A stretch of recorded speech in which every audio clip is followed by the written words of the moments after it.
Во рамките на третата македонска фудбалска лига, екипата на Осогово на средбата со екипата на Чешиново во регуларните 90 минути од надпреварот играше нерешено 0:0. Единствениот гол на средбата Осоговци го постигнаа во продолжението од надпреварот. Се играше првата од трите најавени минути на судиското продолжение кога играчите на Осогово беа во напад по десната страна. На самата гол линија Цветанов си направи слободен простор и нафрли на втората статива. Гоцевски, кој будно ја следеше акцијата, заплива низ воздухот и со удар со глава ја смести топката во мрежата на немокниот Трајков. Голот во судиското продолжение им донесе 3 драгоцени бода на жетварите. Средбата меѓу Осогово и Чешиново беше надпревар кој малубројните гледачи кои по дождливото време дојдоа да го следат, бргу ќе го заборават. Гостите ќе жалат за пропуштената шанса, непоразени да си заминат од Кочани.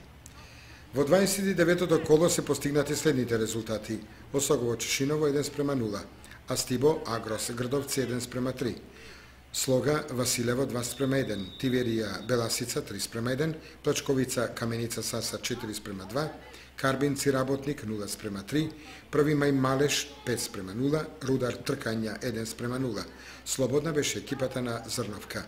На табелата води Тиверија со 78 бода и надпревар повеќе пред Василево со 73 и Осогово со 68 бода.